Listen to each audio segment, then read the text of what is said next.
kebiasaan buruk yang harus kita lawan, yaitu kecanduan, merokok, kebiasaan makan yang tidak sehat, kecenderungan untuk menunda-nunda pekerjaan penting. Kita lawan itu. Itu adalah di dalam diri kita. Nah, alasan yang kedua dikatakan mengapa kita ada musuh, diri kita sendiri ada musuh terbesar, ada ketakutan dan keraguan. Di sini dikatakan bahwa ketakutan dan keraguan yang berasal dari dalam diri menjadi penghambat untuk mencapai tujuan dan meraih kesuksesan. Bukankah ada banyak kita anak-anak muda seringkali juga ragu, takut bagaimana ke depan, bagaimana tentang masa depan, sehingga takut melangkah, takut gagal, belum apa-apa sudah takut gagal, saya rasa saya tidak mampu, saya nggak pintar dan sebagainya. Ada penilaian negatif dari orang lain, kita menerima penilaian yang negatif, kita sering dikata-kata, memang kamu nggak bisa, kamu pemalu, kamu nggak bisa nyanyi dan sebagainya. Atau ada rasa tidak layak di dalam diri kita. Kita melihat, kok si ini nyanyinya bagus ya, pintar. Kok si ini kalau berdiri di depan pede ya, sementara saya tidak.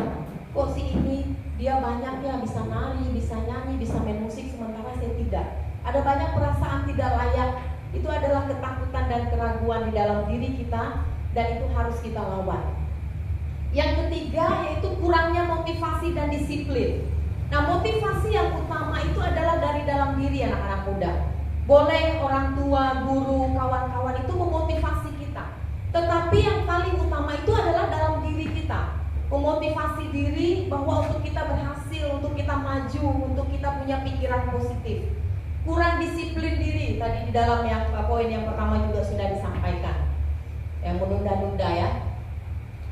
Nah, alasan yang keempat adalah rendahnya harga diri dan kepercayaan diri. Nah, orang yang merasa tidak berharga dan tidak percaya diri, dia tidak akan mengambil resiko atau langkah untuk mencapai kesuksesan. Jadi kalau kita merasa tidak percaya diri, rendahnya harga diri, sehingga akhirnya tidak pernah berani melangkah, berjalan di tempat, tidak berani karena apa? Karena merasa tidak percaya diri.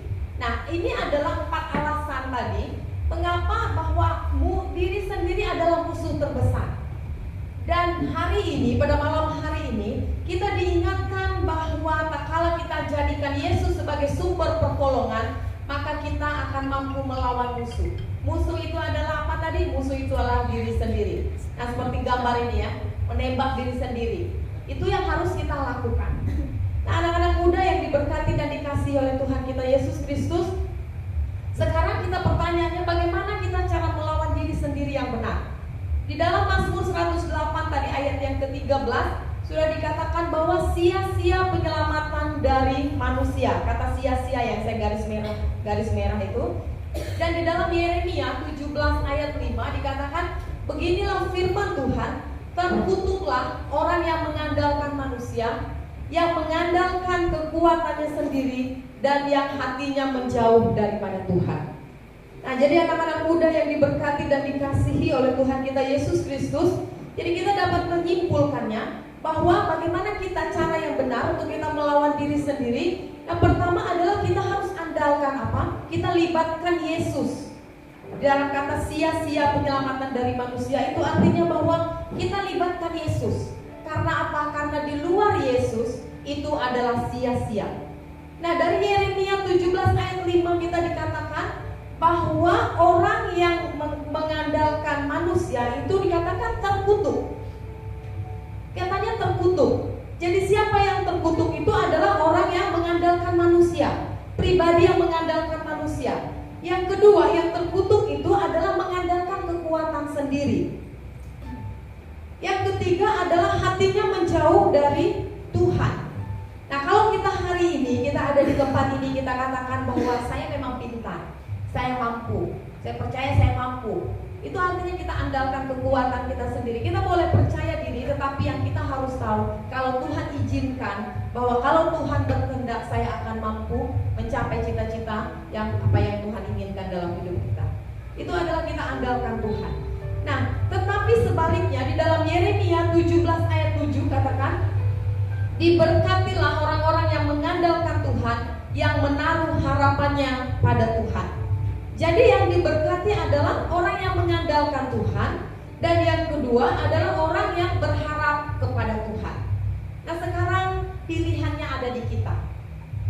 Apakah kita menjadi orang yang terkutuk, yang hanya andalkan diri kita, yang sia-sia karena penyelamatan dan andalan kita hanya manusia, atau sebaliknya kita memilih menjadi orang yang diberkati, yang kita adalah andalkan Tuhan dan harapan kita berharap hanya kepada Tuhan.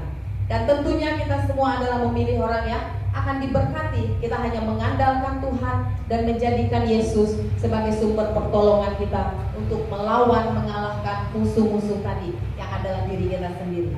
Nah, yang kedua, yang terakhir,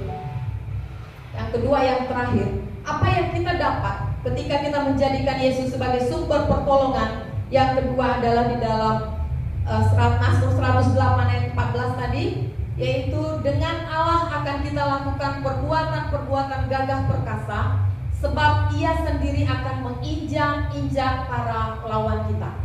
Jadi yang kedua yang kita dapat ketika kita menjadikan Yesus sumber pertolongan adalah Tuhan akan melakukan perkara yang besar bagimu. Tuhan akan melakukan perkara yang besar bagimu. Nah, di sana dikatakan dengan Allah akan kita lakukan perbuatan-perbuatan gagah perkasa. Jadi saya simpulkan bahwa perbuatan-perbuatan gagah perkasa adalah perkara yang besar yang akan Tuhan kerjakan bagi kita. Dengan siapa kita mampu lakukannya? Dengan Allah. Jadi untuk mencapai perkara besar, lakukanlah dengan Allah. Nah, kalau saya bertanya kepada anak-anak muda pada malam hari ini, apa